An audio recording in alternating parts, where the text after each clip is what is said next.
Good morning and welcome to Effective Keyword Research Strategies for SEO, presented by Marco Sarussi from Green Gecko Digital. We're very fortunate to be joined by Marco today, as Green Gecko are the #1 search results in Google for keywords such as SEO company leads and SEO services leads. So a true company that practices what they preach. And without further ado, good morning, Marco. How are you this morning? Morning, Rory. I'm quite well, thanks. How are you? Very well indeed. Very well indeed. Yes.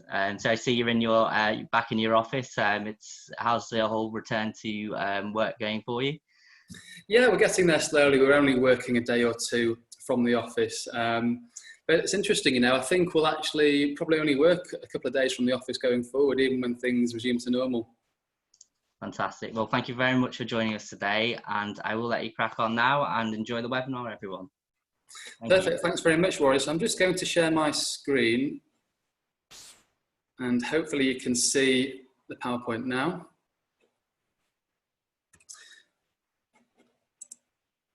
Okay, one moment. I'll just press play. Okay, well, welcome everyone. Thank you for being here this morning. Today's webinar is all about keyword research and how we can make the most out of keyword research for your business. Before I kick off, I'm going to tell you a bit about me, a bit about us, and why we're, I suppose, qualified to talk to you about keyword research and SEO. And today's webinar is going to be quite interactive, and what I mean by that is we're going to be quite hands-on, so you'll be able to see my screen and see what I'm doing to come up with keywords and how I assess keywords. And I'm going to ask for numerous examples from you all.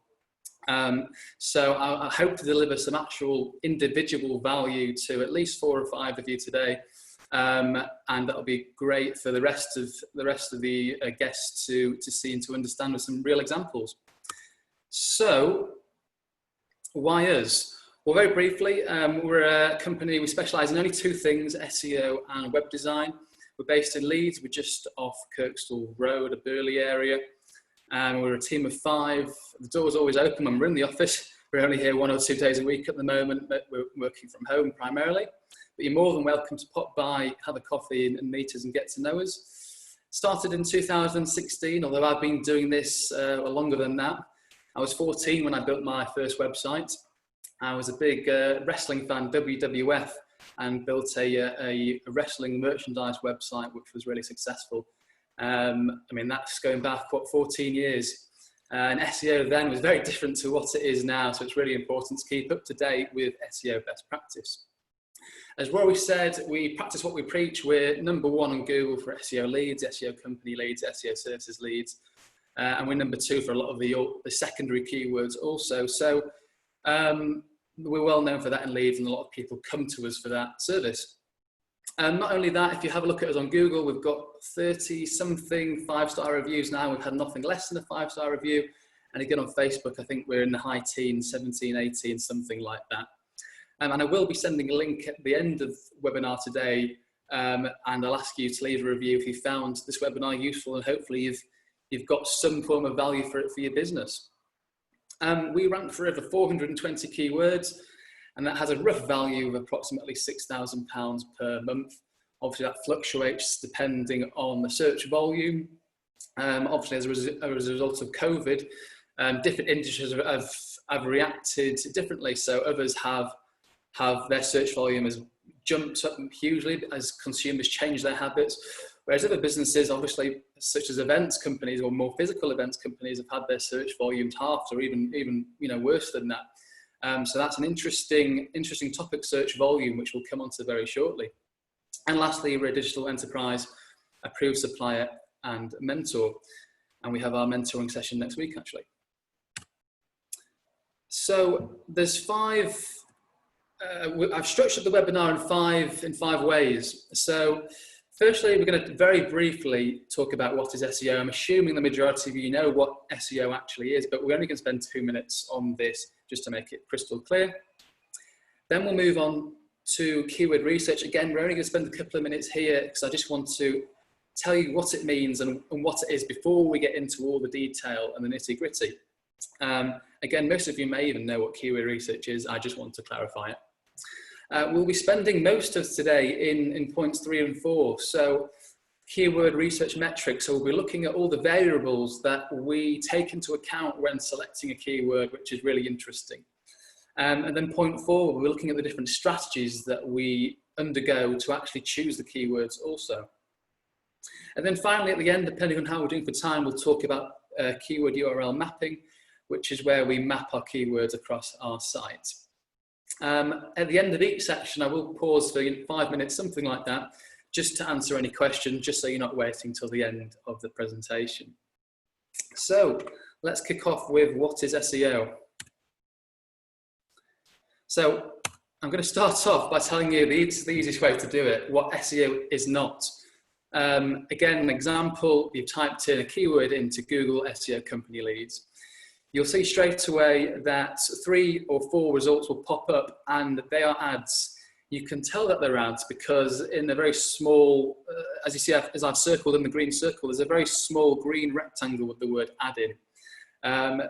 Google have actually made that smaller over the years to try and, I suppose, play down that they're ads, but they are ads. And these companies are here and they pay per click. So every time someone is clicking on their link, they'll pay for that. I'm sorry if it's, if you already know how it works. I just want to, this is the easiest way to explain what SEO isn't and then go on to what SEO actually is. So that's pay-per-click and that's not SEO.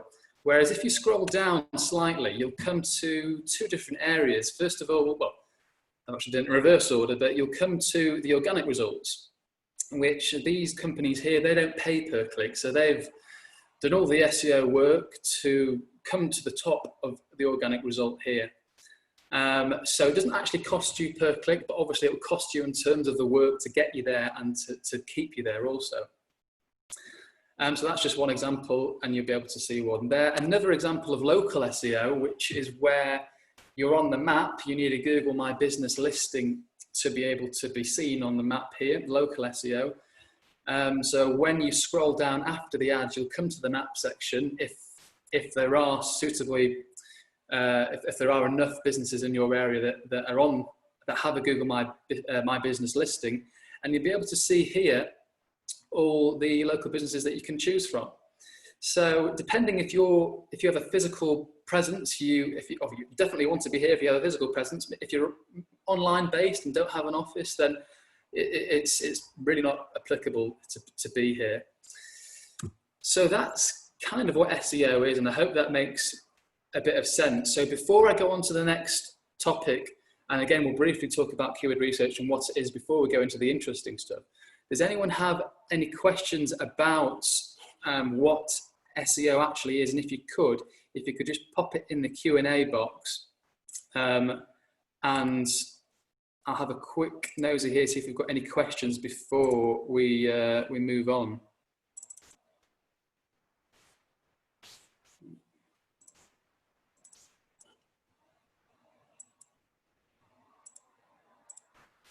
Okay, for some reason I can't open this.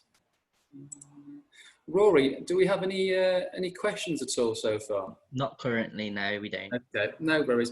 I tell you what, going forward, Rory, do you mind, when we get to the question part, do you mind just chipping in if there are any questions? Yeah, I'll be here. Don't worry about that. Perfect, that's great. I appreciate that. Okay, let's go back to the presentation then.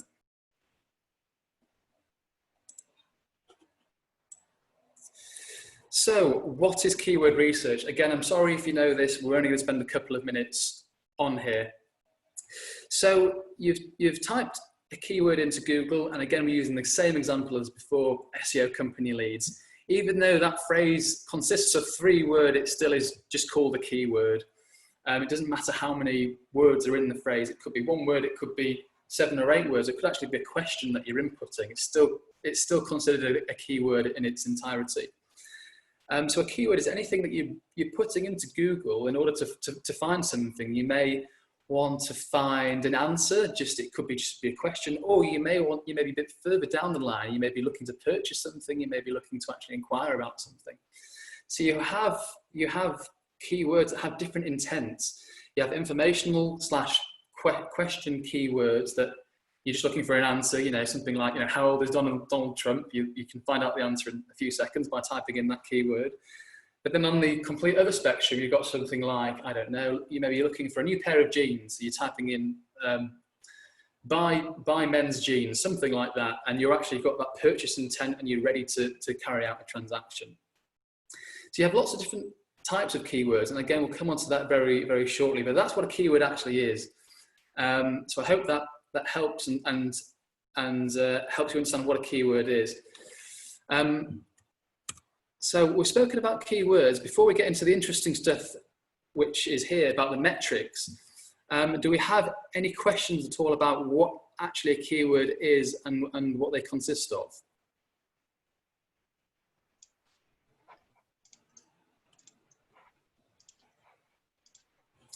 No, I don't think we do. That's all right. Okay, perfect, great. So we'll get on to the really interesting stuff now, keyword research metrics.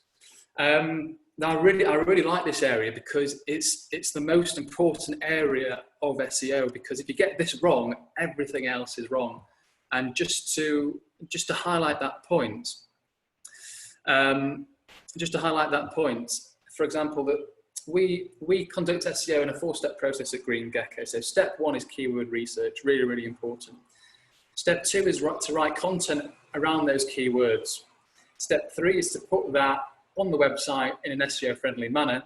And step 4 is to generate backlinks. Now, you can imagine if you've got step wrong, so you've got the wrong keywords, or maybe not the wrong keywords, but you haven't chosen the best possible keywords you could choose, then the remaining part of the process is a complete waste of time. So it's really, really important to get this right. And I really love the strategy stuff. It's what I'm really good at, and I can certainly add value. So these are a couple of metrics that we look at when we're assessing the viability and the feasibility of the keyword. So I'll talk to you about each metric here, and then I'll give some examples, and we can go through some examples using your own businesses as well, which should give you some really good, valuable information. So first of all, relevancy, and this is the most important one without a doubt. You've got to choose a keyword that is actually what you do as a business. It sounds really obvious, right? But you'll be surprised at how many clients we sit down with and we go through the keyword research exercise together, and they go, oh, well, I want to do, okay, we've got A, B, and C here. That's our core. This is what we do. But we also want to target D, E, and F. But the problem is on their website, there's no reference at all in any respect to service D, E, and F that they offer. So it's really important to be extremely relevant to what you do and focus on the keywords that are core to you as a business. Of course, over time, you can expand your product range, you can add new services, but it's really, really important that you focus on the core ones, because Google is smart enough to realize what you do as a business. And for example, take us. So we offer 2 main services, SEO and web design. We do some of the smaller things in the background, but we only really specialize in SEO and web, and that's all we focus on. If we were to start doing an SEO campaign around graphic design, Google's smart enough to realize that we don't do graphic design. We get inquiries for it every so often, but we don't do it in-house, and it's not what we specialize in. So it really would be a complete waste of time trying to optimize our website for graphic design, because Google knows that we just focus on SEO and web, and it knows that because the content on our website and all the links that point towards our website, they're all talking about web, they're all talking about SEO. So that's how important relevancy is. So when you've actually compiled your short list of keywords, go through it again, and what you need to think about is go through each one of these 4 metrics. Is this keyword relevant to our core business? And if the answer is no, put it on the back burner, or readdress it once your business has maybe carried out that service a bit more and it's referenced on the site a bit better. So that's relevancy. And just, I suppose, historically, relevancy has become more and more important over time from Google. So, you know, back in the day, you could rank for whatever you wanted to rank for, as long as you had the right on-page technique. But now Google's smart enough to realize that, you know, it knows what you do, and it's not going to rank you for something that you don't do. So search volume is the next important metric. And search volume is a funny one, and definitely one that's really been quite an interesting topic as a result of COVID. As I said before, search volume I like search volume that stays the same all year round, because then you can work out the figures and you can work out, right, well, if this term's got 1,000 people in the UK searching this term every month, and if I'm number one on Google for that, then you know what, I'm probably going to get around 25, maybe even 30% of that traffic, so I can get 250 to 300 visits every single month based on that one keyword. However, as a result of COVID, that's completely just blown out any form of consistency or levelness around search volume. So now you'll find industries that have tripled in search volume. For example, take all the PPE. Lots of people are looking for face masks, face shields, all the PPE. In fact, it's probably more than tripled.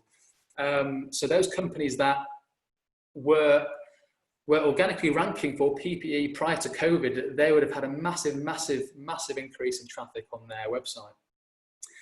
However, conversely, take the events industry, and especially the physical events industries, face-to-face networking, or even companies that, set up networking, obviously they would have taken a massive hit over COVID. As a result, the search volume obviously has decreased. So they were probably going from, a set level up here down to relatively little traffic coming to their website, just because people aren't typing that in anymore. And hopefully, as we start to get back to normality in the coming months, or who knows how long it's going to take, hopefully that search volume will recover and start to be a bit more consistent. So search volume is really important. And again, I'm going to show you an example very shortly. With search volume, it's all about getting the right figure. So there's no point ranking for a keyword that has 10 searches every month. It's not going to drive meaningful traffic to your website. Likewise, search volume that has tens of thousands, you'll find that it's extremely competitive to rank for, and would be a waste of time if you are a new website. Which brings me very nicely on to my next point, which is difficulty. And again, very shortly, I'll go through all the examples and it will make sense and it'll be a bit more visual. Difficulty is a really important factor to think about. So if you're a new website, you have to go for the quick wins, the low-hanging fruit, so to speak, because Google will not rank your website. It will not really acknowledge your website because you won't be referenced well on the web. You won't have many backlinks. Google needs to trust you before it really starts to rank you as a website. So it's all about being honest. Where are we as a website right now? Are we a new business we've only launched in the past 6 months? Are we an existing business? We've been around 20 years. Our website is well referenced, and we can go for those medium to high difficulty keywords. We've got to be realistic with ourselves. And again, I'll come on to it very shortly to make it very obvious about what we need to do. SERP overview, again, I'll come on to it in literally a minute, and I'll show you how that works and how we can visualize and think about what keywords are right for us as a business. And lastly, very briefly, cost per click. I don't spend too long in this area, but cost per click gives you a rough indication of the commercial intent of a keyword. And what I mean by that is how much other companies are willing to pay or bid for a keyword. And this obviously relates to pay per click.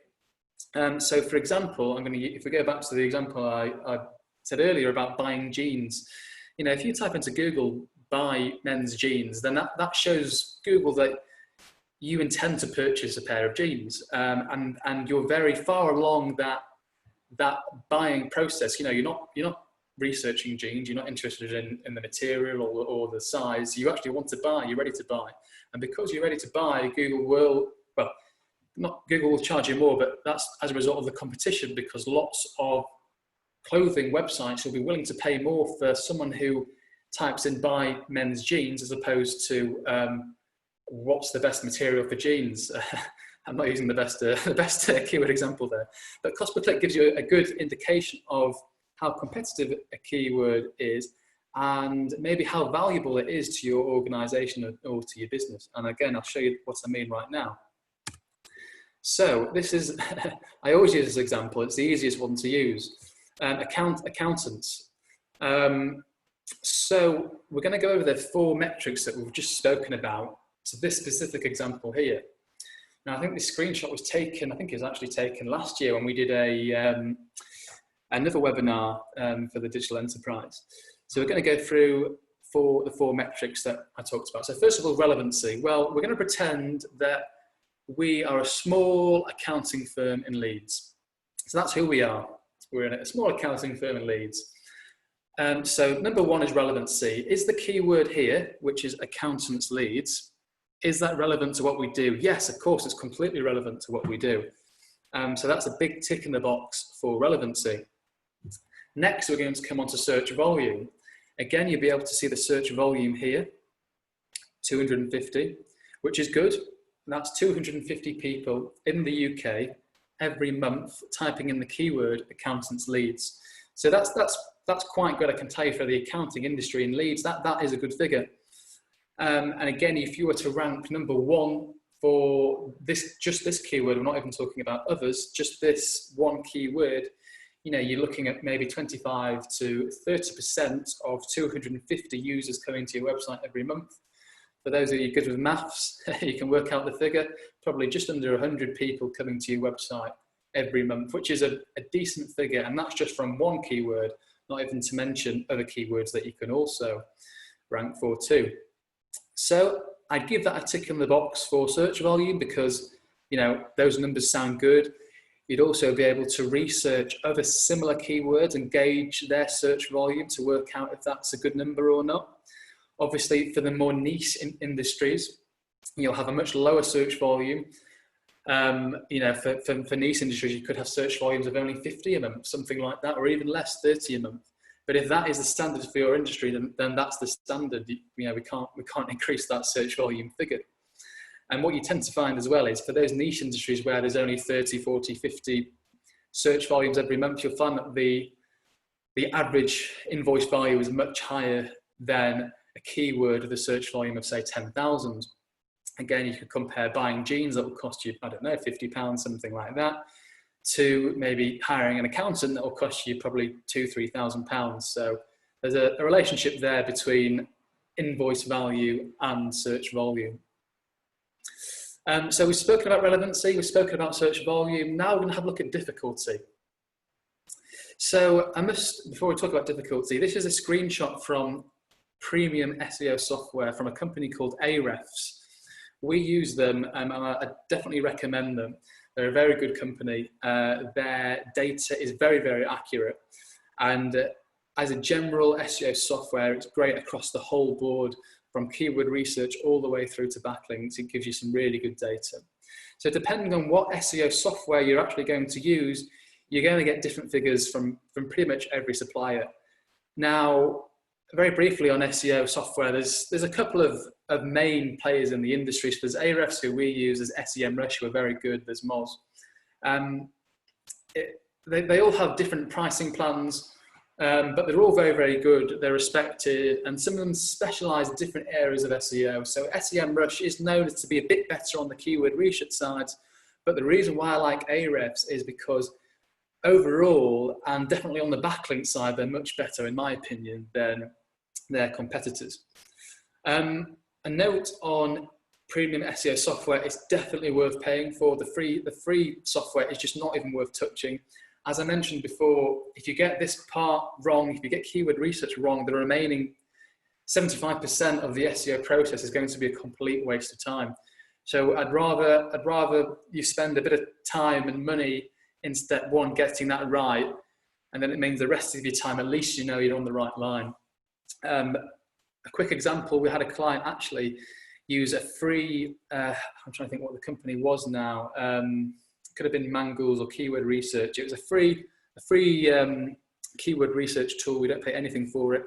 And the figures that was churning out was completely different to the figures that this paid, you know, respected, well-reviewed software was churning out. And obviously he was making assumptions based on that free software that was completely different to here. So, you know, if he would have gone ahead and actually carried out his own SEO strategy based on that software, everything would have been a complete waste of time. So for what it's worth, it's definitely worth paying for to do that. Again, they'll all churn out a slightly different difficulty score. It will roughly be around the same, but they're all algorithms are all quite different. So if we have a look at the difficulty score here, we'll see it's a score between 0 and 100, and it's coming out at 15, which they allocate as medium in terms of difficulty. So what does this actually mean? It doesn't actually mean much by itself, to be honest. We need to have a look at the search overview to get a better understanding of what this actually means, and we're going to do that now. So hopefully you can see this screenshot here and you'll be able to see the numbers and the detail. If you can't, as I go along, I'll explain it by actually telling you what the numbers are in this screenshot. So again, this isn't recent data. I think it's within the past 6 to 9 months. So the rankings may have changed since this screenshot, but we don't need to know the actual rankings to demonstrate the point I'm trying to get across. So what we're trying to understand now is we're looking at the difficulty score. We've seen that it's 15 and that's classed as medium, but we're just going to have a quick look at the overview just to check that 15 score and to compare it against our own website. So step number 1 is we need to be honest with ourselves, and we need to check our own website to see where we are. You know, are we a new website? Are we an existing website? Or are we somewhere between the two? And to do that, again, each of these own SEO premium softwares, if you type in your domain into these softwares, it will pop out what's called a DR, a domain rating. So I'm just circling over the column that lists all these various different domain ratings. And again, when we go on to the practical examples in our next point in the presentation, we can do a few of these in real time with your businesses if you're happy to participate. And we'll be able to see, well, what are the feasible keywords that we actually want to rank for. So I'm going to give you two examples here. So we're looking at the domain rating. Again, it's a score between 0 and 100. And the domain rating is basically a score, and it tells us how strong and how powerful our website is in our industry. And it takes lots of different things into account. One thing that is one variable that determines your domain rating that's very powerful and a much higher weighting is quality backlinks. So a backlink is a link from another website to your website. And if you've got lots of quality backlinks, that will really help boost and increase your domain rating. It's like at university when you're writing a dissertation. Obviously, you reference everyone to give your dissertation more credibility and more weighting. It's the exact same concept when it comes to SEO and backlinks to websites. So let's have a look at the top 10 positions, or the top 9, sorry, here that's in the screenshot to illustrate the difficulty point. So I can see we've got down here, we've got a number 4. We've got a 4 out of 100. That's a very low domain rating, but they're still on page 1 of Google. On the other hand, we've got, I want to pick a local company. Let's see, number 1, HWCA. They've got a domain rating of 56 out of 100. So that actually tells you, right, well, if these websites can rank on page 1 from a score of between 4 and 56, then, you know, providing my website is somewhere in the middle, then we can comfortably rank on page 1 of this website if we're doing the right things down the line. For example, if we write the right content and if we optimize our page properly for SEO and we build backlinks, and we can actually get on page 1. Again, just to further illustrate this point, if you can see in my cursor, I'm not sure if you can see the detail, but we've got 25 domain rating here, we've got a 22 domain rating here, we've got another 22 domain rating here. So that again reinforces and revalidates my point that if you're somewhere in the middle between 4 and 56, then yeah, we can definitely rank on page 1 of Google, providing we've got the right content and we go ahead and get some quality backlinks. So that's how we gauge where we are on our website. You know, I'm going to give you 2 examples now. So if we were a complete new website and our domain rating was 0, which it will be for new websites, that's normal, so don't worry about that. Would you go to rank for this keyword? That's a good question. If you were committed to that strategy and you had the budget for it, then you could potentially do that. But as with most new startups, budget's always limited. I probably wouldn't try and rank for this keyword straight away. I'd probably go for some quicker wins first of all. On the complete other side of the spectrum, if you're an existing website, let's say you've done no SEO work before, just for whatever reason, but your domain rating is quite high, it could be 40, well, quite high in relative to all these 9 results here. Let's say it's 40 out of 100, you've done no SEO work, then I definitely recommend targeting this specific keyword accountants leads, because you should be able to rank relatively quickly just because your domain rating is so much higher than the others. So that's just a kind of precursor on domain rating and how that relates to how difficulty score works. We're also going to look at one other thing here, just to talk as we're talking about difficulty, and I've mentioned backlinks. So you'll be able to see the column here that says backlinks. Now this tells us the number of backlinks that point to that specific page. As you can see, there's a massive range here from 0 all the way to 1,119. So we've got a massive range here. Now, what I like to look at is, I don't like to look at the number of backlinks, but I like to look at the number of domains. What this breaks it down to is it doesn't actually look at backlinks as a number. It looks as a number of websites that link to that specific page. And I feel like that's a far more accurate measure to take into account, because with backlinks, it's not about quantity. Quantity is not the way to go with backlinks. It's all about quality. The more quality links you get, the better the result will be.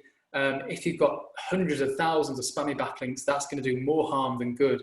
So I'd always rather go for a lower to medium number of quality links than go for a really high number of spammy links. Again, that's probably for another lecture, another webinar, and maybe a good idea for the next series of webinars, actually. So just to reiterate my point, we can have a look at this domains column, and we can see that we've got the number 1 position has 25 websites that link to their page. However, for number 2 and for number 3, well, number 2, Armstrong Watson, again a recognised firm, they've got no backlinks whatsoever. So that actually tells you, and so we've got two results here that I kind of ignore, and I'll tell you why I ignore them. So we've got vouched for, which is obviously I think that's the review site, but we've also got Yell here. Now, obviously, they're not direct accountants, are they? They're just websites that drive traffic and then feed off the traffic to the individual accountants. I kind of like to look at them in isolation because it doesn't give you a good representation of what you need to rank, because obviously those sites are massive, they're absolutely huge. Yell's got a massive website, thousands of backlinks, and their domain rating, even if you conducted a massive SEO campaign, you'd never get close to their domain rating. So it's not an accurate representation of what we need to rank on page 1. So I like to look at the local firms or the direct competitors, essentially, because we're assuming that we're an accountant in Leeds. I like to look at their websites. And as we can see, we've got we've got 0 links here, we've got 5 links here, we've got 16, we've got 12 links. So, if we were to get 25 links, which is what the first result has, if we were to get 25 links, then without a shadow of a doubt, and if we had a good domain rating and everything else was done correctly, without a shadow of a doubt, it would be a perfect keyword to target and to rank for. Again, that's normally done a bit later on down the line. So once you've actually created your content, you've put it on the website in an SEO friendly manner, then we think about building links. So it's kind of towards the end of the process. So just to recap, before we briefly touch upon the last point, which is cost per click, difficulty, always check difficulty by having a look at the domain rating of the current top 10 positions, and have a look at how many domains, or how many, in other words, websites link to their website. And that'll give you a good indication of what you need to be able to rank on page 1. And then you can be realistic and think, right, well, is that feasible? Can I get 25 links? Is my domain rating within that range? And we've got to be realistic with ourselves. So very, very last point before I open to some questions on this, because I'm sure there'll be quite a few on metrics. And the last the last metric I spoke about is cost per click.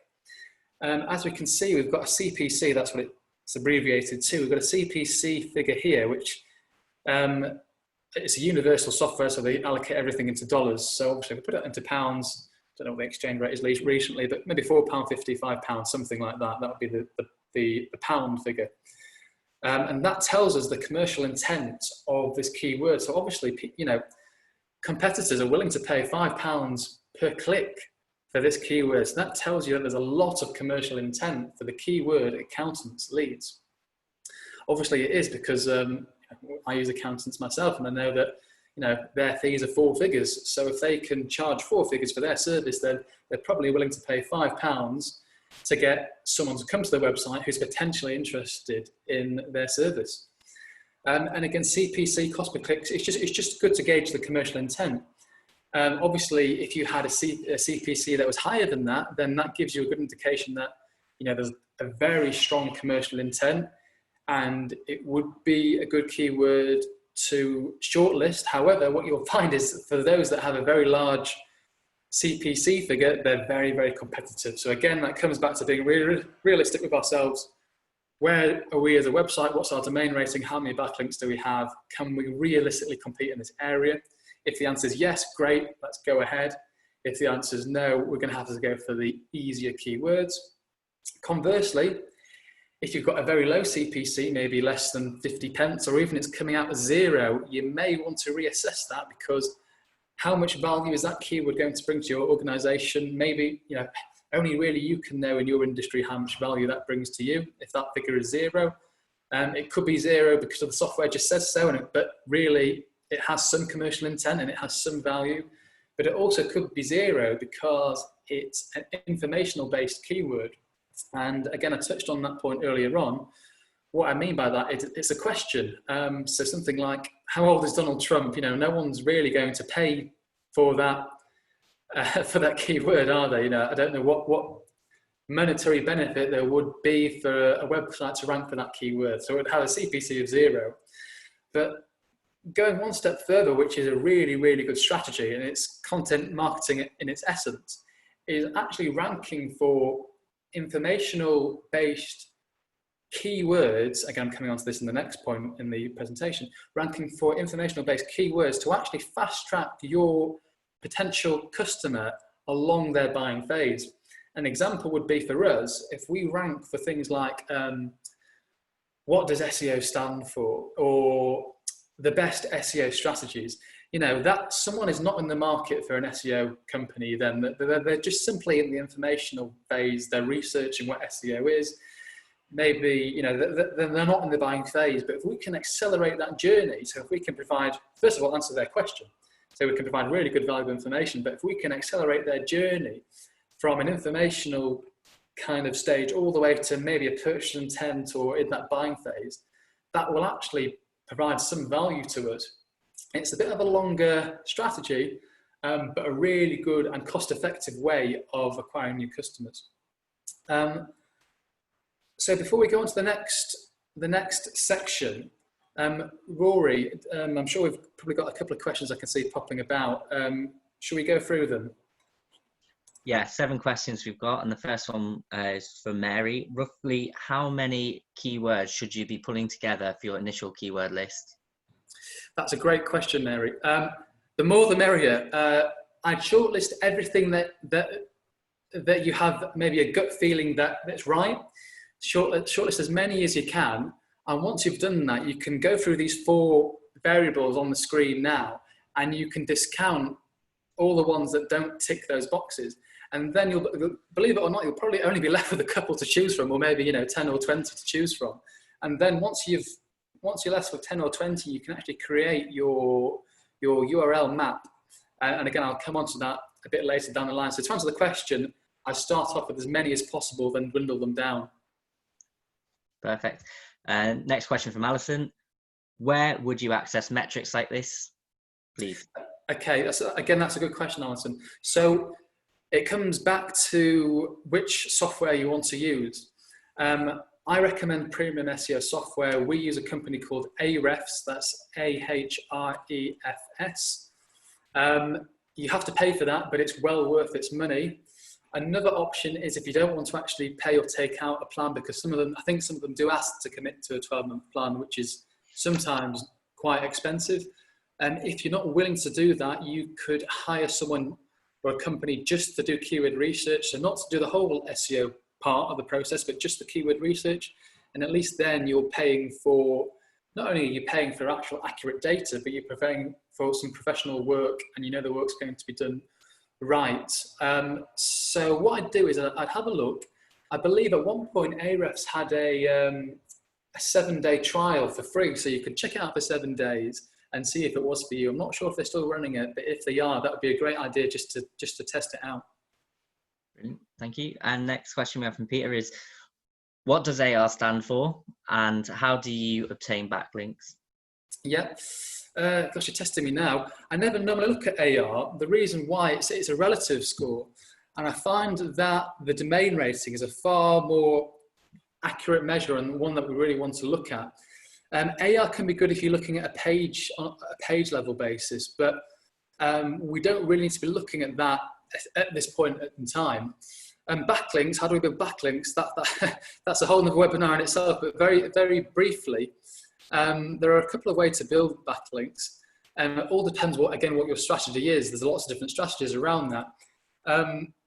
So very briefly, without going into too much detail, you've got press releases. So by having a local network of publishers that you can reach out to, you can publish a story about yourself. And within that story, if you can get a link to your website, that's a really good win-win for everyone involved. Another method that I really like is competitor analysis, which essentially, again, using premium SEO software, you can see every single backlink your competitor has. You can download that, you can sort it, and just as we dwindle down our keywords in Excel, we can dwindle down the backlinks and think, right, well, you know what, we don't want to acquire these, but all these over here are really good backlinks for us and they'll really help us rank. So competitor analysis is a good one. If you're just starting out and your website's not well referenced, the listings and directory sites could be useful just to start out, just so people know where you are and you can list your website on those portals and on those websites, and that will help. Won't give you too much of a boost, but it's good for a new business. But feel free to message me, and again, I'll leave my details at the end on the slide at the end of the presentation, and I can give you a bit more information about backlinks. Perfect. Next question we've got from Rebecca is, what could be done to increase the number of domains on a company website? Increase the number of domains. I think is the question maybe what could be done to increase the domain rating on the website. I think that could be what you mean there. Yeah, so we've got two questions that are exactly like that, so that would be good to answer. Yeah, I think hopefully that's what you're asking. So that's a really good question, and that's where we spend a lot of our time in, because just to backtrack slightly, the higher your domain rating, the easier it is to rank for any keyword, no matter, as long as it's relevant to you. It's much easier to rank for a keyword, and you can deliver a return on investment far quicker than a website with a very low domain rating. So there's lots of ways how we can increase that. Again, the biggest, what I find anyway, is the biggest variable to a good domain rating is backlinks. So having quality backlinks pointing towards your website from other websites that have a higher domain rating than yours. So that's kind of the trick, really. So you want other websites to bring you up. You don't want links from other websites that have very poor domain rating. That can do more harm than good. So you want links from other websites with a high domain rating. Again, without going into too much detail about backlinks, you want a natural blend of backlinks, but you want follow links. And what the follow link does, it passes the link juice on from that website over here that has a high domain rating to your website, and it helps boost your website. So to answer the question, quality links from websites with a higher domain rating is one way to do that. Very good. And the next question is, if a client puts a backlink to our website on their Facebook page, does that have any value in ranking? That's a really good question. And that's directly relevant to the point I just make about follow links. So it will help in some shape or form, but it's not going to do anything massive. The reason being is most social links, and Facebook in particular, they're marked as no follow, which basically means that it doesn't pass on that link juice from Facebook to your website. Facebook has obviously got I think it's got the highest domain rating around. Obviously, it's one of the biggest, it probably is the biggest website around. But it won't pass on that domain rating to you. It's just not how it works. And most social media sites have the same blanket rule. All links are no follow links. It's not to say that that's not worth doing. Of course, it's still worth having a Facebook presence and having all the links correctly set up in there, of course, without a doubt. But it's not going to have a massive impact on your SEO. What will have an impact on your SEO is if hundreds of people are talking about you on social, because then Google is smart enough to realize, oh gosh, well, hundreds of people are talking about this website on social, then it must be, it must be a good website, and we must need, we need to rank this as a website. So your social presence is important, but the odd link here or there is not going to have a massive effect. Very good. And just this last question here, how do you set the keywords, from Andrew? How do we set the keywords? Yeah. I'm trying to think what you mean by that. Maybe, I suppose, is the question, how do we implement them? I guess that could be the question. I'm not sure. But I'll answer that. And if it's any different, just put in the chat box. So once we've actually found the keywords that we want to rank for, we then need to conduct a mapping exercise to say, right, well, we want keyword A on this particular page, and we want keyword B on this particular page. We need to conduct a map. And again, I'll come on to that at the end of the process. And once we've actually finalized that map, it's all about producing really good content around those keywords, content that adds value, content that is unique, but most importantly, content that answers the question, so it matches the search intent. Again, I'll come on to it a bit later at the end of the presentation, if we've got a bit of time to talk about that. So are there any other questions before we move on, Rory? No, that's it for now. Okay, great, perfect. I can see my webcam's being a bit weird, but hopefully it'll iron itself out shortly. I was just about to mention, yes. Okay, well, as long as you can hear me and see my screen, that's the most important thing. Okay, so we're going to go into a bit of a practical exercise now. And how are we doing for time? We're okay. So obviously we're going to break in 5 minutes. So let's see if we can get one or maybe even two examples in before the break.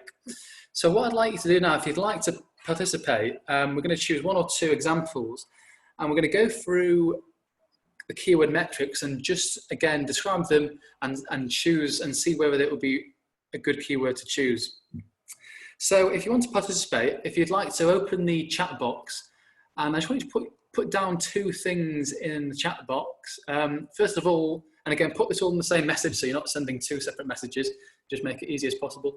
First of all, what your company name is, and then second of all, what do you do? Are you accountants? Are you solicitors?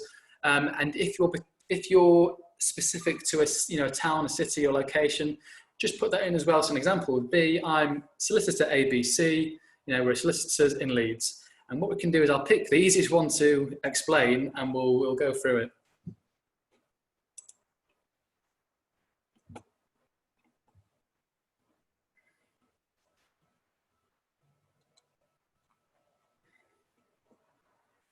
Okay, great. So we've got some good ones here. So we have got personal training.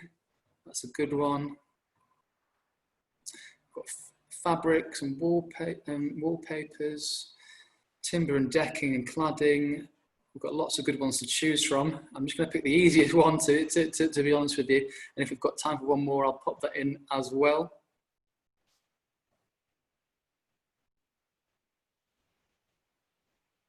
Okay, so what we're going to do is we're going to go for the personal training one.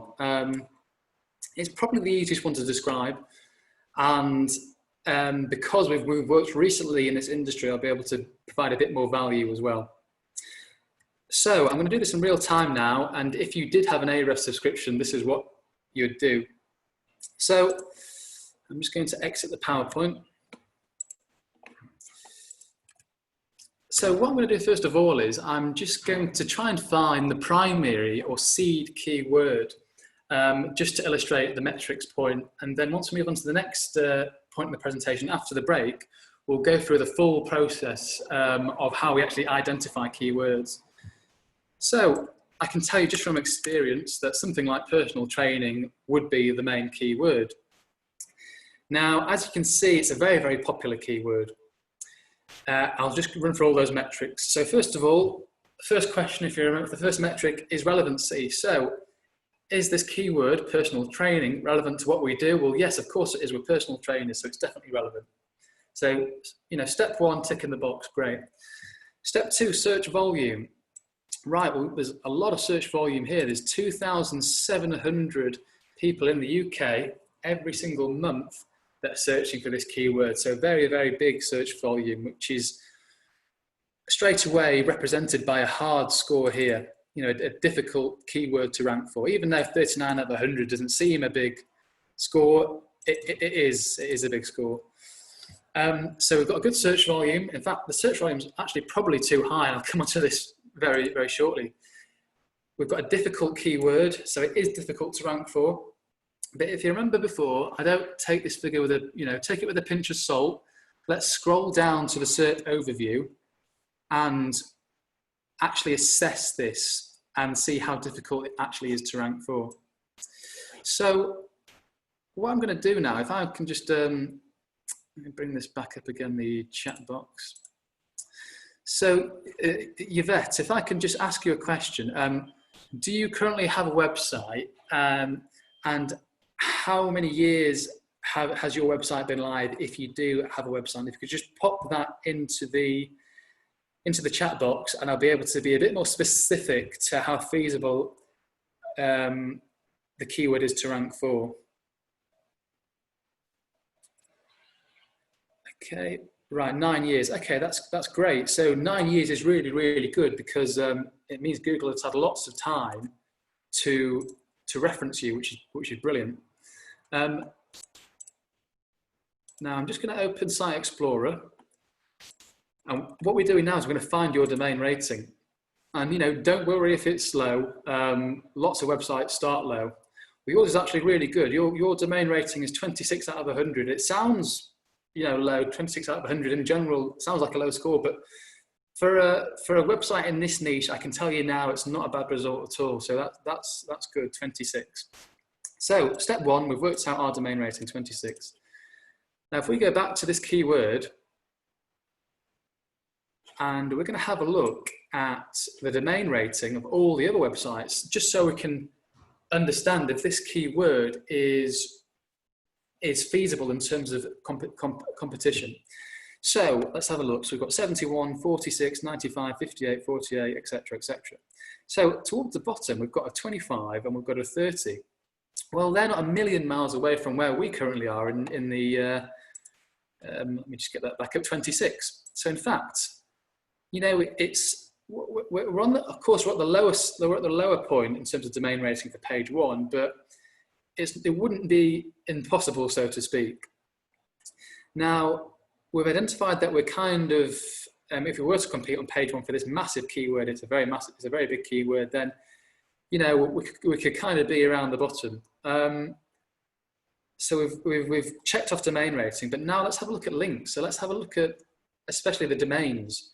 We want to have a look at how many websites link to these particular pages. And you'll see, again, we've got a massive range of results from 842 here, which is Wikipedia, all the way to 6 here, which is, I mean, I'm not familiar with the company, but obviously a personal training company. I'm hoping so. So that gives you a rough indication of, well, we kind of want to be somewhere, if we take an average of all these figures here, we kind of want to be there.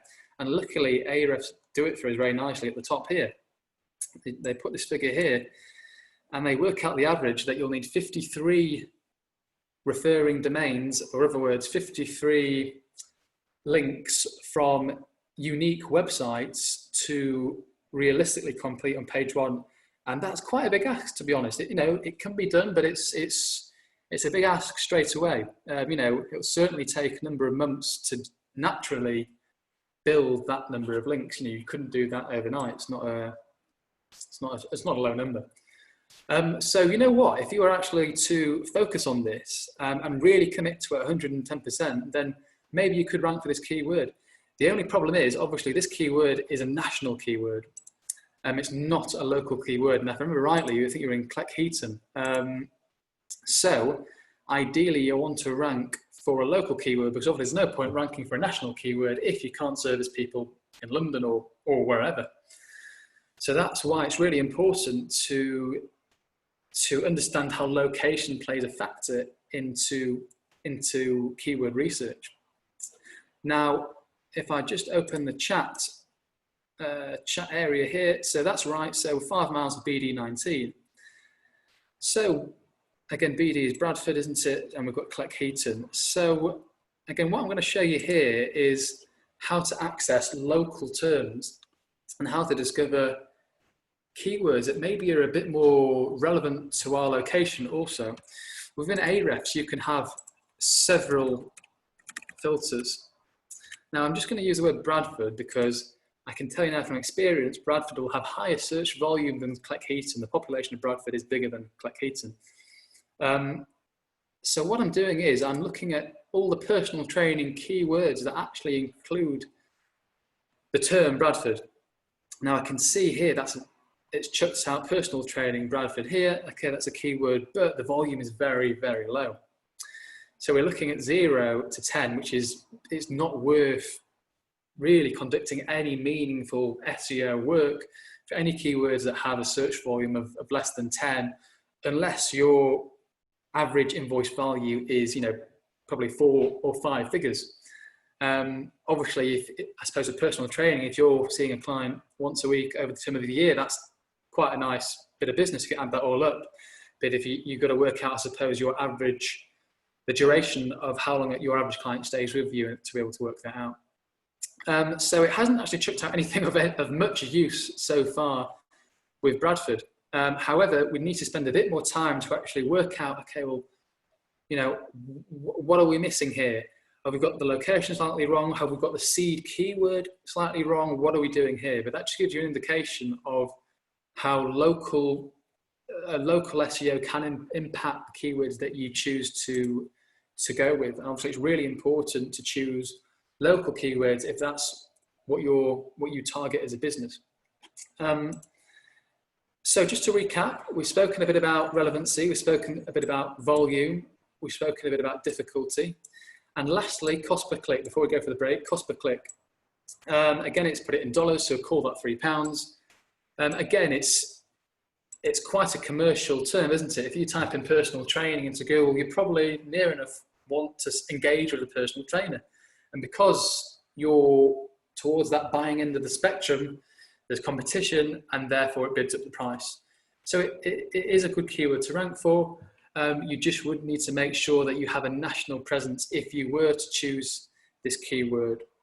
As you can see, you've got the big boys here, Pure Gym, as you'd expect. So I hope that just this point helps to illustrate the metrics rather than if we choose a keyword or not, because that's what we're going to come on to very shortly in the next point. It just illustrates the metrics. I don't think we've got time for another, but we'll come on to it anyway in the second point, because we've got to go through this process again to look at keyword strategies. So before we go for the break, are there any questions at all, Rory, on this particular part of the presentation? No, there's just one here from Yvette saying it's Kirklees, not Bradford. Does it make a difference when it comes to... Well, apologies, I thought it was Bradford for some reason. I can tell you again from experience, we'll try that quickly now, but Kirklees, for county, or not even county, but for counties and that kind of level of geography, there's never really that much search term. It's all about the city. Again, let's have a look here. Yeah, so nothing's popped up. People don't tend to search by county. I mean, some people do, but there's never that much volume for even Yorkshire as a whole. Obviously, a massive county, Yorkshire. Even if you were to put Yorkshire in there, you probably wouldn't get the numbers that you'd expect to see, actually. It's all about the city. So just, again, to recap that, if we were to type in Leeds, we'll probably see a decent figure, actually, here. So Leeds has got a decent population. You can see we've got 100 people. Oh, that's courses. So 100 here. So a decent search volume. Again, if you were to appear number one for that, you've got 25 to 30 people coming to your website every month. And for a personal trainer, that's absolutely great. So I hope that just answers that point. Anything else at all, Rory, before we break? No, that's it for now. So we'll take a short break for about 5 minutes, and we'll see everyone back around 11, 12 minutes past 11. Perfect.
Hello everyone, welcome back.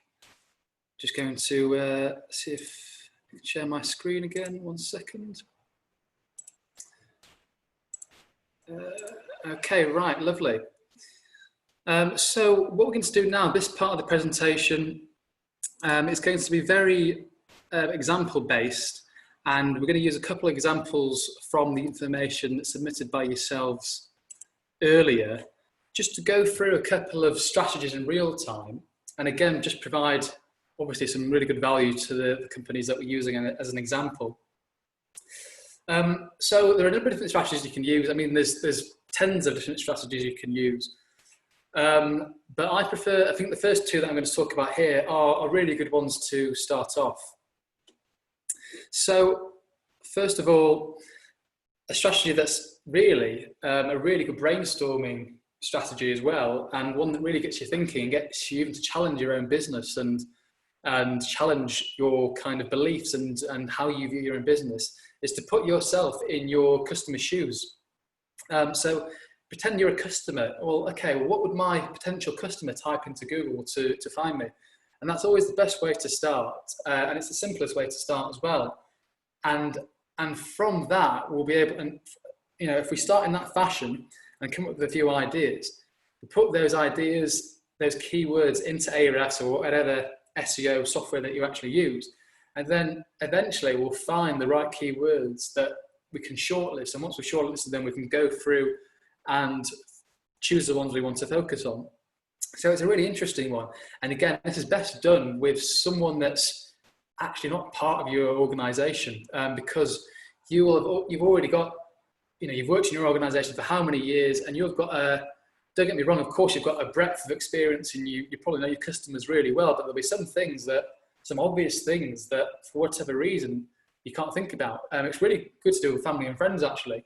Ask your family to come up with ideas and go, you know, bounce some ideas to and forth, and put those into the SEO software and see what pops up. So we're going to do that as an example now. I've chosen, Charlotte, I've chosen your website that you do staff uniform. So I'm just going to exit the PowerPoint and go back to Ahrefs, and I'm going to try and put myself in one of your customers' shoes. Okay, so I'm a business and I want uniform for my staff. Okay, it's probably a bit obvious, but what are we going to put in? Something along the lines of staff uniform. But once we put in that keyword, we'll be able to actually find out what the most popular keywords are and the keywords with the highest search volume. And from there, we can work down. So I'm going to put something like staff uniform, and let's just see how we can play around with that and find some good starting points. So I'm just going to wait for this to load fully before I start scrolling down, but you can see the term staff uniform. It gets 200 searches every month in the UK. Ahrefs have described it as medium in terms of difficulty, and they've given a 25 out of 100 figure.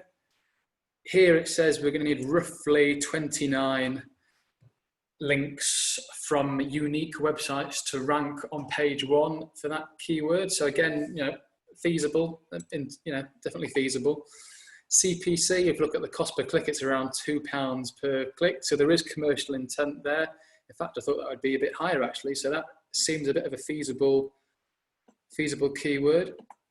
Again, we're just going to scroll down to the overview here, and this will just give us a bit of a better idea if we're on the right lines. I'm just going to drag that picture of me across the side just to bring up something. So again, each software is different, but they'll all have the same functionality in terms of all the different columns that you can see here. Now, one really good column that Ahrefs show you is this top keyword column. And what this does is it identifies the most parent or top level keyword with the highest search volume that's related to the keyword that you've just inputted. And this is a really good way to work out, okay, well, what's the biggest keyword for this, you know, for this industry, for this sector. And once you've worked out the biggest keyword, you can work your way down the tree and and find the longer tail keywords or even the local keywords that are more applicable to you as a business.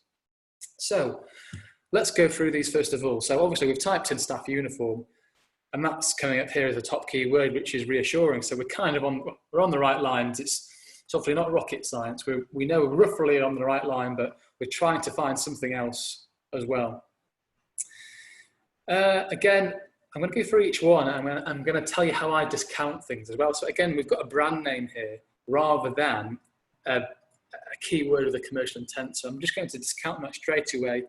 There's absolutely no point ranking for a brand, someone else's brand name, using SEO, because Google will never ever place you in position 1. Obviously, you can do it on pay-per-click. You can pay to appear above them, but for on an organic result, Google's always smart enough to not put you at number 1. So I'm not going to even think about brand names.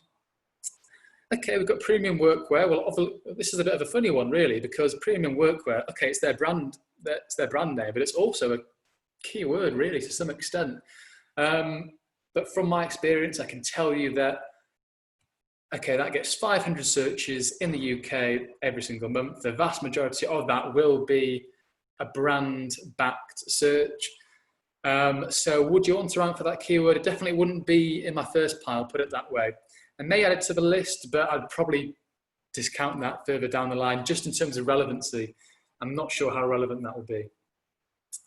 Again, that's a brand, Kyle Mark. Okay, here's a really interesting one, restaurant clothing. So again, Charlotte, I don't know what industries your business really focuses on, but if you can cater for the restaurant industry in terms of clothing, then this would be an interesting sub-service page to create and rank for. And a little niche in its own, really, restaurant clothing. So again, I don't know what you do, but if you could offer that as a service, I'd definitely add that to the keyword list. And it's probably worth having a particular page on the website, a standalone page, just for the restaurant clothing. And again, we'll come on to keyword mapping at the end and how we allocate keywords to the specific pages. Okay, here's where we're looking now. So work uniform, 1,700 searches every single month in the UK. So that, without a doubt, is the main keyword here. So rather than staff uniform that has 200 searches every month in the UK, in fact, the bigger keyword is the work uniform. So obviously, we wouldn't have, we may have derived this result from different strategies, but that's why brainstorming is such a good way just to find new keywords and find better keywords to start off at. So just from brainstorming and typing in things that seem logical to us, we've actually found where we need to be. Who knows, we could even discover a term that's higher than this. And this term may even be too difficult to rank for, but there's one way to find out, right? So I'm going to come back to this shortly. Again, we've got a brand name, not interested, uniform Liverpool. So this one, again, it depends. You specialize, if I'm right, I'm thinking you specialize in staff and work uniform. And I guess uniform of any kind would be for an employer. I don't know, would you wear uniform in personal life? I don't know, it's another question. Obviously, you'd have to make the decision, are you based in Liverpool, or could you even service work in Liverpool? I don't know. So that's the decision that you need to make as a business. But if you can offer uniform in Liverpool, then of course, add it to your list. And the last one is a brand name, so we're going to discount that. So coming back to this one here, which was interesting, work uniform. 1,700 searches in the UK every single month. So you know what? That's interesting to me. So I'm just going to open a new tab, and I'm going to put that keyword in as well. Now, of course, I can tell you from experience, it's going to be a lot more competitive just because the search volume is so much higher than this one here, than staff uniform. You've got 200 here against 1,600. And as a result, as we'd expected, it's a lot more difficult to rank for this keyword, simply because a lot more people are typing it in, and therefore it can generate more traffic to your website. So just by doing a bit of, I suppose, guesswork and putting ourselves in our customer shoes, we've actually come up with a starting point, at least, for a bit of keyword research. Now, before we go any further, I'm just going to have a quick look Charlotte, your website, have a look at your domain rating, just so roughly we know how realistic we can be and what keywords we can actually target. So during the break, let me just try and get there.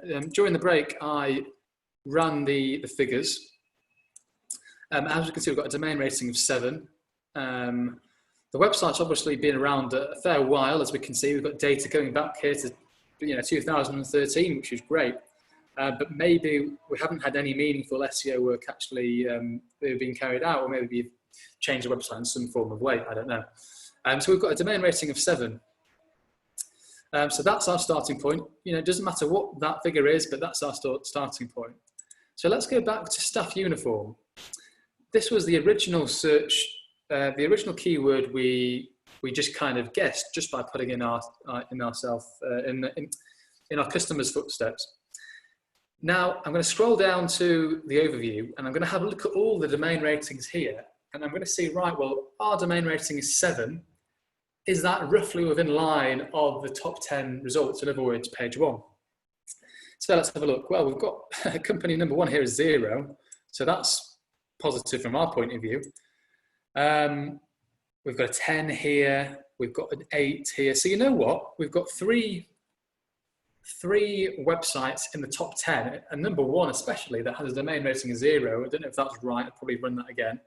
But that tells me, you know what, it's somewhat feasible. If we've got 3 websites in the top 10 that have a domain rating of 10 or less, and ours is 7, then on a first instance, on a first glance, that's somewhat feasible in terms of how well referenced our website is in our niche.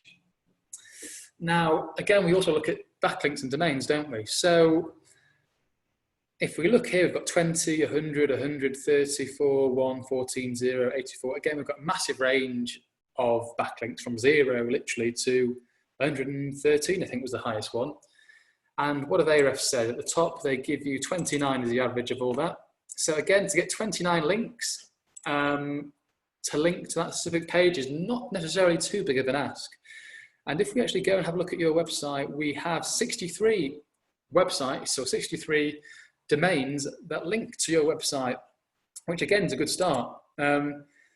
Now, what we can actually do is we can actually have a look at, I'm not going to do that today, backlinks. Again, we don't have time really to go into backlinks into too much detail, but what we then need to do is have a look at how those links were linking to your website, and we'd have to have a look at the domain ratings of those websites.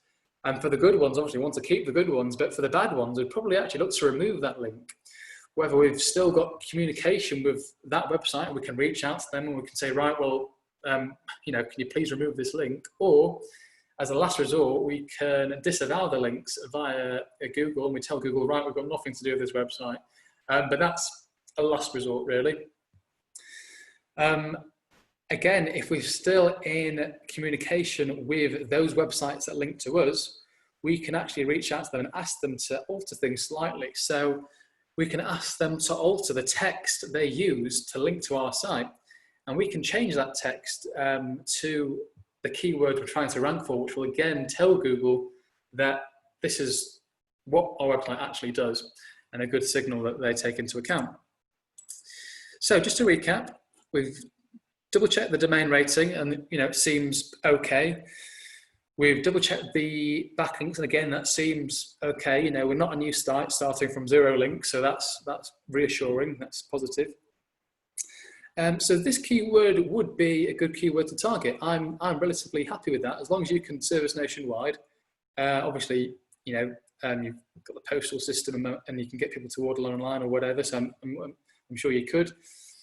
This would be a keyword that I'd add to my list.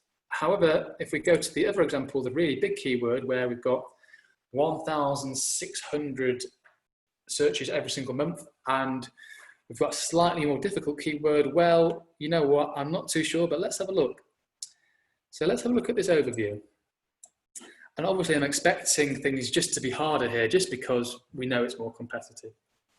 Again, if we look at these domain ratings, we'll see we've got, again, a very big range from 8 all the way to 90, well, Amazon's 93. Again, it's always difficult to rank the keywords where you have websites like Amazon and eBay. I mean, I can't say eBay here, but Amazon and eBay and those major retailers that take up the page one, it's very difficult just because their domain rating is impossible to beat if you're not up to their scale, really.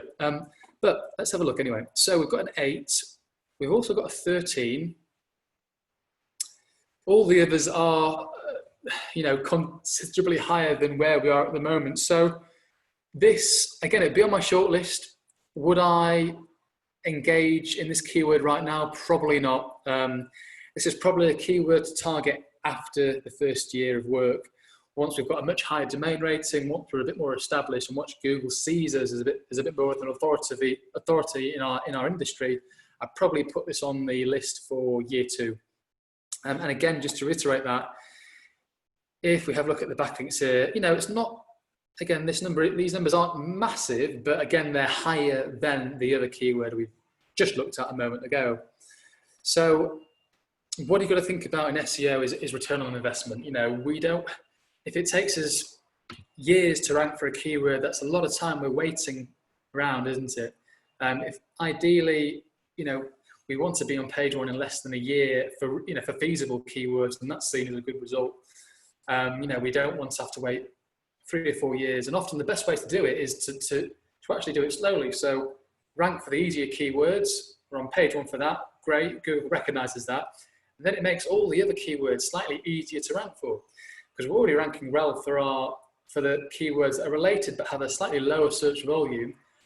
And by the time we're ranking for those, we'll have a much higher domain rating, won't we, in 6 months and 12 months time. So it actually makes it easier to rank for these more competitive keywords over time. So this is the first strategy, which is basically a bit of guesswork, a bit of putting yourself in your customer's shoes. And through that, we've actually found a feasible keyword here, and we've found one that we can probably add onto the shortlist for year 2. Now, here's another strategy that we can use, and I'm kind of jumping the gun here. And if I just go back to my presentation, you'll see we've got 4 strategies that I'm going to talk to you about today. So we've done the first one very briefly. The second one is competitor analysis. I'll come on to that very shortly. But what we're going to do now is we're going to actually look for longer tail keywords within that very popular keyword that we've just found that has 1,600 searches on a monthly basis. So we're going to dissect that keyword, and we're going to find ones that maybe have slightly less search volume, but as a result, easier to rank for, and therefore will deliver a much faster return on investment. So this kind of resolves around, we've already looked at parent topics, where we've actually found a parent topic, the one we've just found, the 1,600 keyword. That is the top line topic. We can't get any higher than that in terms of a keyword. But now we're going to actually break down into phrase match and have a quick look at same terms. And just to illustrate that point, I'm going to click on phrase match here. And again, no matter what software you choose, they all have a very similar way to dissect the keyword list. So phrase match, basically, for those of you not familiar with the term, it takes the keyword work uniform, and we're looking for all of the keywords that incorporate those 2 words, work uniform. For example, there are unrelated ones here that we definitely wouldn't choose, like, for example, work uniform tax. I don't know, maybe that's talking about something specific, I don't know. But any keyword with these 2 words in is going to pop up. So a lot of these, again, will be silly. Can I refuse to wear work uniform? Well, of course, I probably wouldn't recommend ranking for that, unless you can spin it around from a content point of view. But let's try and find some that we would rank for, right? So, work uniform shop near me. Again, that term near me has a local aspect to it, doesn't it? So if you had a nationwide local presence, then yeah, that would be great to add that onto your shortlist. Okay, let's have a look. Work uniform store. Again, that could be one you could potentially rank for. Just be conscious with, as we're going down the list, our search volume decreases. Again, this is the monthly search volume in the UK. So 50 people every month typing in work uniform store. This would be a great one, actually, I think. Again, I don't know your business, but I'm just guessing. Work uniform suppliers, that would be a really, really good one. And again, you've got another one below, which is Work Uniform Suppliers UK.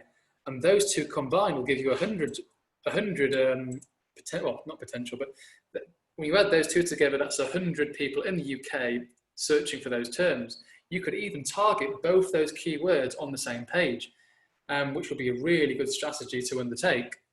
So you could group those two keywords together. So this is what I mean by phrase match, and we're able to identify lots of smaller keywords, but if we group them together, you'll see that the net grouping yields a reasonable figure.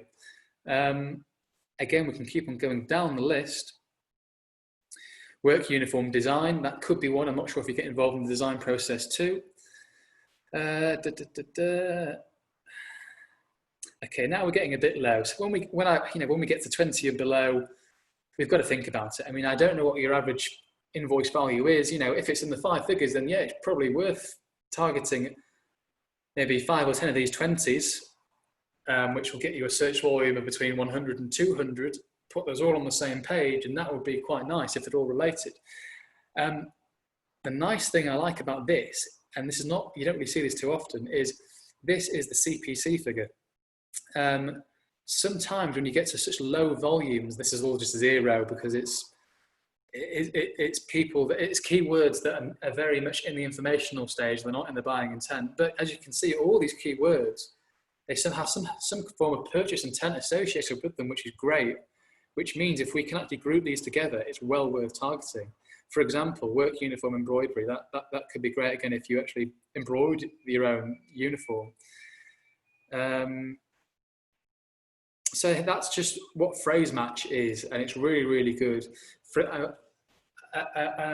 Another example to show how powerful grouping numerous keywords into one page, so long as they're all related, maybe under phrase match or in the sum of the four, is our own SEO page on our website. So we've got, I can't remember how many keywords, I think it's over 50 keywords on our SEO page. So we don't just rank for one keyword, we rank for around 50 keywords, and all that search volume combined means that we've got massive traffic coming to our own SEO page. And it's a really good strategy to embed rather than just ranking for one keyword. And again, we'll come on to that at the very end of the presentation when we talk about keyword mapping. So I'm just going to go back to the presentation now. So we've kind of checked off the first strategy where we're kind of guessing and putting ourselves into our customer's shoes. And that allowed us to find a very powerful keyword, but we've decided we don't want to rank for that. It's probably a touch too far, but within that, we're able to break it down and find the phrase matches that are great for year one, for right now. And we can add those to our shortlist.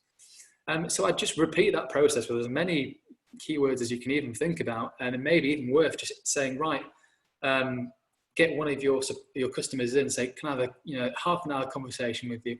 I just want to understand what you look for when you are searching for us. And it's always what I do when I'm on the phone. If I receive an inquiry, I always ask, first of all, how do they hear about us? And they always say Google. But what I always try and do is I try and prompt them, okay, so, what do you type into Google? I mean, I can see the result anyway on our other side, through Google Search Console, but I always try and understand what people type in, because that can change over time as well. And it's important to stay one step ahead of your competitors. Which brings me very nicely onto competitor analysis. And we'll do that in real time now for Charlotte's business, which will be really, really interesting and hopefully give you some really good insight. And this will either confirm what we've done so far, or reject it and say, right, well, these are the keywords you should be ranking for, not the ones we've just discovered and added to the shortlist. So this is how we do it. Again, every SEO software has their own section for this, and they're all slightly different. So we've got the website in here, and if we're going to go to a section here, competing domains, and it's kind of smart enough to work out who our competitors are based on the content of our website and the keywords we already ranked for. Now, again, it's not 100% accurate, so some of these, they won't be accurate, but I can just see, having a quick skim, there are a lot of kind of clothing companies here that we can actually have a look at. We can have a look at what they rank for, and then make the conscious decision whether we want to add that keyword to our list and if it's right for us. So we're going to I'm just conscious I've only got about 25 minutes left. So I'm just going to pick one competitor here and go through them. And as you can see, with this software, it has what's called an intersection graph, and it allows us to see the websites that are as similar as possible to us. So let me just pick a few at random. Promoclothing.co, that sounds relevant. Where your logo, that could be relevant. I'll pick these two. Let's look at promo clothing first of all. Oops. 1 second. Sorry about that, I clicked on the X by mistake.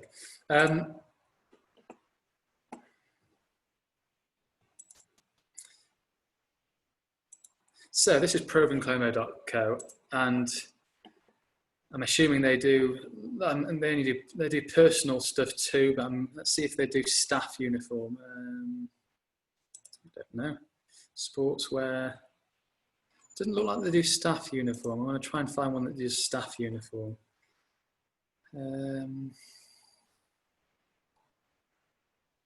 Okay, so I can see there's some form of staff uniform here. They're doing the health and beauty sector. Yeah, they do some form of workwear. So let's use these guys as an example. So what I can do is I can actually do a quick check, and I can see what keywords this website is ranking for. And then we can go through one by one and say, right, well, this is relevant to our business, or no, this isn't relevant to what we do. Now, very briefly, again, this is all public information. Anyone can access it with premium software. I can see straight away they have some form of organic SEO strategy, because they've got over £1,000 worth of organic traffic coming to the website every month. So they've done some SEO work, which is great. Let's have a look at the keywords they rank for. And that's a really amazing thing with this software. It just tells you straight away what keywords they rank for, which is great, really, really good.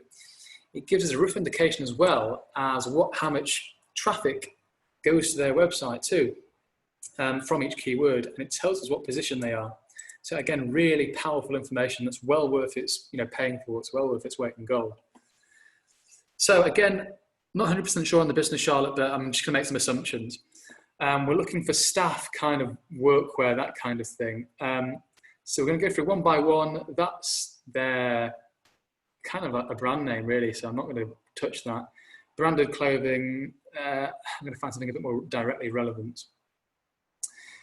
Uniform logo, no. Company branded clothing, okay, this could be one. This could be one. So let's have a quick look at it. Company branded clothing. I'll run you through the metrics. So it gets 100 searches in the UK every single month, which is good. It has a difficulty score of 12. I believe that's difficult. Yeah, that's the difficulty column. So it has a difficulty score of 12, which is actually a lot less than what we previously looked at. If you remember, even that keyword that had 200 search volume had a difficulty score of 25. So slightly easier to rank for. Of course, we expect that because the search volume is slightly less. And if we look at our competitor in this particular instance, they rank number 3 on Google for this keyword, and that drives roughly 14 people every single month to their website just from this one keyword. So again, I'd add this to the shortlist. Obviously, it's really, without having a proper hour conversation and thoroughly understanding your business, it's difficult to say, but if you're looking at a business that supplies a uniform or clothing to a company, my gut feel would say that this is somewhat applicable. So I'd add this to the shortlist and we can review it a bit later on. Again, let's try and find 2 more, shall we? So, work clothes with logo. Again, it's kind of the same as above, really, and just worded a bit differently. Again, I'd add this to the shortlist. I suppose with this one, the only other thing to note is we're back into that, we're encroaching back into that difficult level now. That difficulty score is 29 out of 100. So ideally, you want to find ones that are easier to rank for and can deliver a quicker return on investment. Again, maybe another good one. Work fleeces with logo. 90 people in the UK search it every month, but this one's great. I mean, this is chucking out a difficulty score of 1 out of 100, which obviously is very low. I just double check that to make sure it's correct. So what I'd do by that is I'd have a look at the SERP overview, have a look at the domain rating of all the 10 websites that are on page 1, have a look at how many backlinks they have going towards there, just to give it a sense check. But that sounds a feasible keyword to add to the list. And you can just repeat this process for how many thousands of keywords your competitors rank for. Just spend the whole day, pick 10 competitors, go through it, and I'm sure you'll have a rather big list to choose from. And from there, you can dwindle it down, find the ones that are really relevant to your business, the ones that have good search volume, the ones that are, I'd say, reasonable in terms of difficulty at your level where your website sits right now. And you can just sense check them here to make sure they've got a good commercial intent. And again, this CPC figure, again, it's in dollars. So what, £2.50, £2 here. There is some commercial intent, which is reassuring, and that's what we want to see.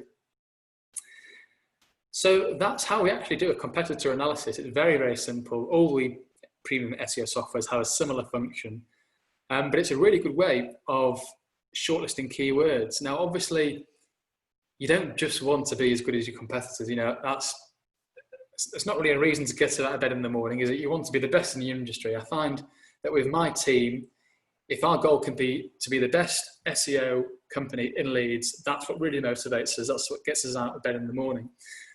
So I always strive to be number one. And I think with SEO, that's the best strategy you can adopt, providing that you can realistically rank for number one, given your website. So what I'd do is I'd add all these to the shortlist, all the relevant ones that I'd go through maybe 10 websites, add them all to the shortlist. That's great. But then we also want to try and find those keywords that our competitors aren't ranking for. And, they could be, it could be a saturated market, in which case all the keywords have been discovered.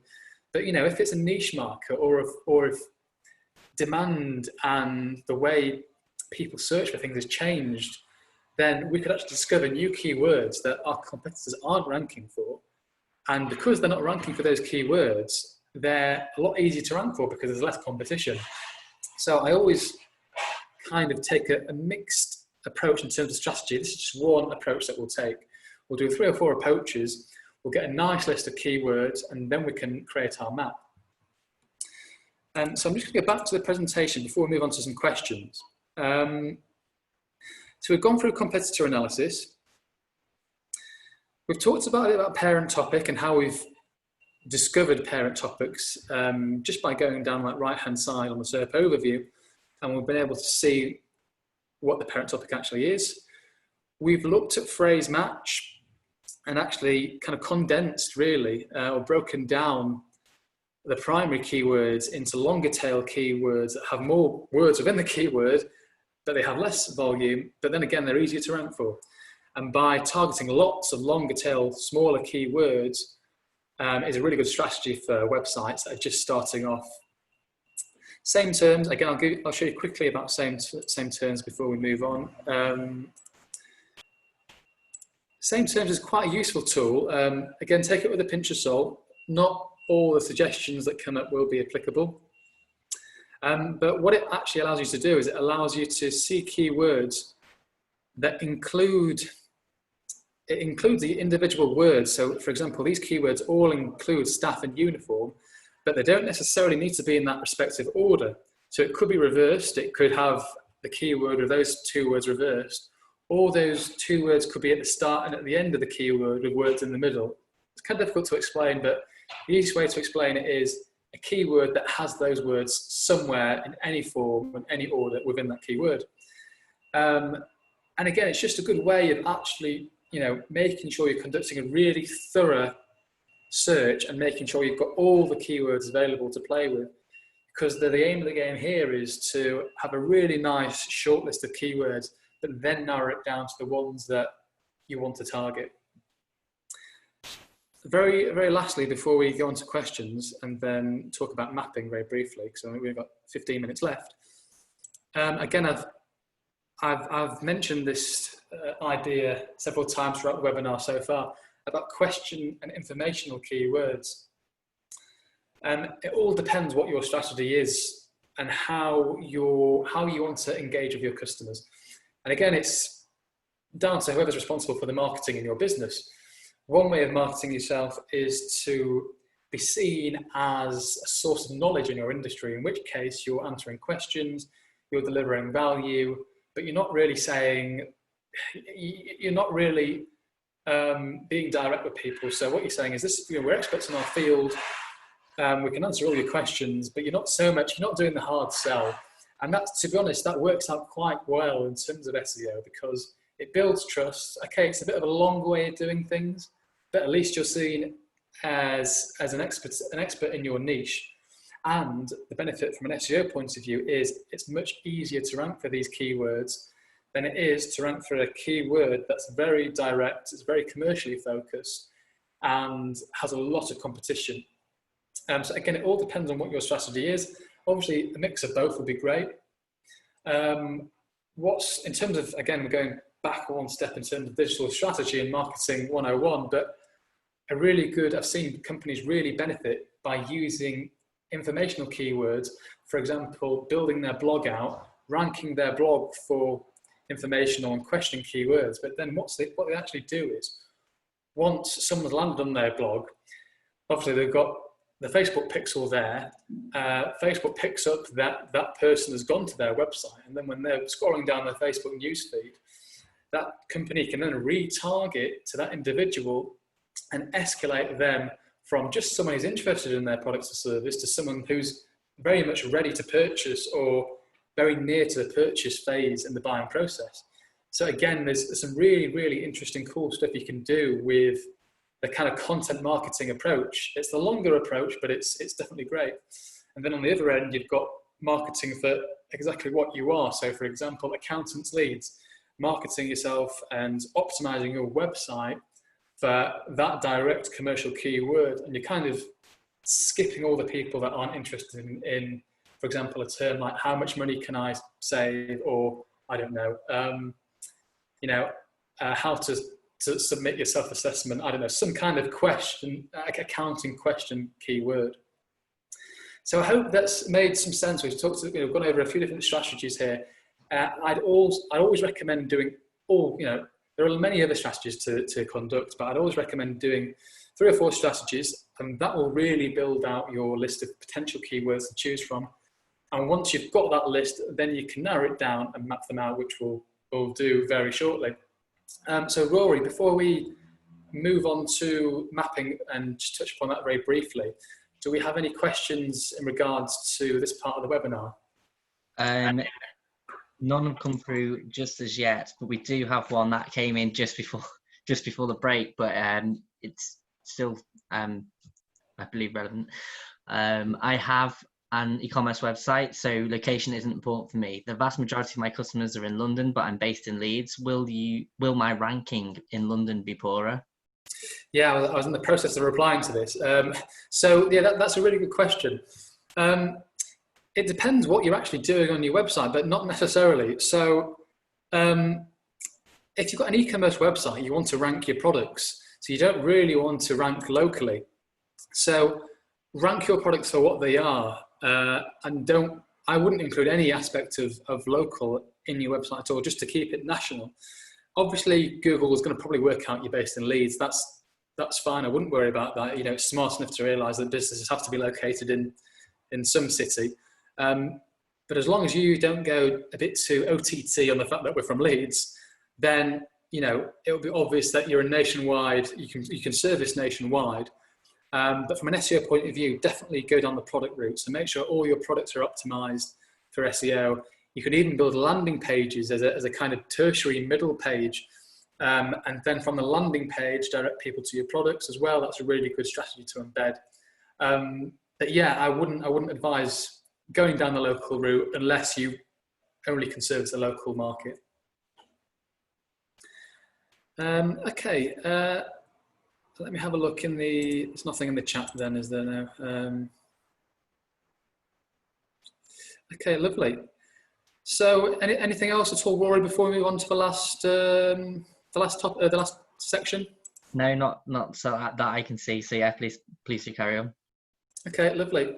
Well, we've just done a few exercises in real time. I'm just conscious we've only got about 10 minutes left, so I would have liked to have done another exercise, but obviously if you would like me to have a look at your business in a bit further depth, I'll put my contact details on the last slide and feel free to reach out. So keyword URL mapping, very, very simple, it's not complex. So once we've actually got our list of keywords that we've agreed upon and they're relevant, they've got a good number of search volume, they're reasonable in terms of difficulty, and we're happy with them, then we've got a list in Excel basically, don't we? Now we need to allocate these keywords in a map form to pages on our website, don't we? So again, I've just used a rough example here, a very, very basic example. Obviously most websites are more than 4 pages, but this is the basic example. So you've got a homepage, of course. What keyword do you want to allocate to your homepage? Now again, I haven't done much research into this. I've just literally put a keyword into each section. I'm going to kind of explain a bit more behind why I've done what I've done. So we've allocated the keyword chartered accountants leads to the homepage. The reason we've done that is because the term chartered accountants is a very general term. It's not so much a service like tax or contractor accounts. It's just a general term, and it's always good for your homepage to be quite general in the way that you are. So it should actually kind of be what you are. So the keyword would be chartered accountants leads, or it could even be something like accountants in leads. Something as generic and I wouldn't say vague, but something as generic as that. You don't want it to be too niche unless your business is truly a very, very, very niche business. So we allocate the generic keyword it tends to have the highest number of search volume as well, really, depending on what your business is, to that home page. And then we will obviously have several service pages, or if you're an e-commerce website, you'll have several products, won't you? But the exact same principle applies. Whatever you've got a service 1, and the service 1, again, according to our example, is going to be a page about small businesses and how we've got, us as accountants, we've got a service, an accounting service for small businesses in Leeds. And, obviously we can talk a bit about ourselves, how we can add value, and essentially we're kind of selling ourselves through content marketing. So we've got a service over here, which is all about small businesses in Leeds. That's great. But we've actually got another service that we offer as well. So as accountants in Leeds, we've got a special service for contractors. Obviously contractors need to have their accounts done, don't they? So this is a completely separate service, completely separate page. And obviously we've allocated this keyword to this separate page. We wouldn't want to confuse Google and talk about every, we don't want to put all our services on one page because it's just not best practice. We want to be very specific in what we're talking about. Of course, we can have a main service page and link from that onto our sub-services, but we don't ideally want to all have different services on one page. It's too confusing. Again, we've got a third page, a third service, all about tax. So it could be, you're looking to an accountant that specializes in tax. Again, a lot of them do, don't they? So that's how we break our service pages up. Again, just to use another example, maybe for an e-commerce product, let's go back to the jeans examples. So you could have, you could have a product for, gosh, I'm not good with clothing, but you could have a product for maybe flared jeans. You could then have a different type of jeans. You could even have a different material. And you could have a different color. Now, what you've got to think about with e-commerce is you have different variables. So you could have one product, men's jeans, but they could have several variables. And what I mean by that is it could have different sizes. So you could have, whatever, small, medium, and large. You could have, again, a different kind of, so you've got your length, haven't you? You've got your width. So you've got different variables. You wouldn't necessarily have a new product for every variable, if that makes sense. You probably have one main product, men's jeans, a certain style. And then within that product, you can choose, small, medium, and large, etc. And the next product, you could have, a t-shirt or a sweater or whatever that may be. But you want to clearly define the difference between, a variable in e-commerce and the product itself. Because I have seen websites before where they've actually broken out the product range they've broken it out too large. And what I mean by that, they've had a separate product for, jeans in a 32 waist, jeans in a 34 waist, where that's not how people tend to shop nowadays. People tend to they found a nice pair of jeans they like online, and then they click on the little drop down and they select what size they are. That's how people shop for clothing online. So it's really important that you understand that difference in terms of e-commerce. But coming back to a standard informational site that's service-based, it's very, very easy. We just need to map our keywords out to our services. And then once we've done that, we can go on building content. Now, again, I alluded to a really interesting point earlier on about having multiple keywords on a specific single page, which is a really good idea. And again, we can use an example here. Let's use service 3. So we've got our service 3, our separate page about tax. Now, this is just one keyword, tax accountants leads. But I'm sure if we did some more research, we could find other related keywords that we can also, optimize that page for. Something like, I don't know, tax specialist leads, or something like maybe like saving tax leads, or something like that. There will be 3 or 4 more variants of that keyword that we can find with a bit more research. And the reason why we do that at Green Gecko Digital is because not only are you getting 3 or 4 or 5 keywords on one page, but you're exponentially growing your traffic. And you're not just ranking a page for one keyword and getting, say, 30 views a month. You're ranking for 4 or 5 keywords and getting over 100 views per month. As long as those keywords are all relatable and talking about the same primary keyword, and that's completely fine, and that's really, really good practice. And again, as mentioned before, in our SEO service page, we've got, again, over 50 keywords in that page, and that drives substantial traffic to the website. So that's all keyword URL mapping is. And again, it's quite an important part of the process. So if you don't map it out right, you will not maximize results. So if you do need help with that, please give me a shout. Now, very briefly, I'm just going to talk to you a bit about the next steps in only a minute, just so you understand the full cycle of SEO and how it works. So once we've actually mapped out all our keywords, we then need to write content around them. So for example, using our previous example, the homepage, I think the keyword was chartered accountants leads. We need to write some really nice, compelling content around the keyword, and make sure, for those that have written content before, SEO optimized content, it's a very difficult job, and it takes a very specific skill set to do that. I mean, I'm terrible at it. I've got people in my team that are experts at it, at writing content around this area, but it's a very specific skill. Once we've written content around that, we then have to put that on page in an SEO friendly manner. And again, this depends really how your website's built. If it's using a CMS, a content management system, there's lots of different ways around it. Once we've got that on the website, we then need to build links to it on a continuous proactive basis. So they're kind of the next steps, just to put keyword research in content. So keyword research is actually the quickest part of the whole SEO process. You can probably really get keyword research nailed in one day's work. Whereas writing content will probably take longer than that. So will actually putting it on the site in an SEO friendly manner. And again, building links will take longer than that. So keyword research is the quickest part of the process, but it's the first and most important part of the process, because if you get that wrong, the rest of your time is a complete waste of time. So very briefly, just to recap, we've spoken about SEO and what keyword research is. We've gone over the metrics, relevancy, search volume, difficulty, and also cost per click. We've gone over a couple of strategies that I recommend using. And then we've found the keywords that we want, and we've mapped them out. So I really hope that this presentation has been useful, and again, especially to the ones that we've referenced in here and gone through. I hope it's added some form of value to your company and something that you can take away, which is great. And now I'd like to welcome any questions that you may have. Okay, yeah, so whilst those questions fill in, I'd just like to say thank you very much, Marco, for a great session today. Where can people find you on social media, on Google as well? With the review. Yeah, I'm just gonna, thanks for that, Rory. I'm just gonna actually put a link to reviewers in the chat box. If you found it useful, I'd really appreciate if you could leave us a Google review.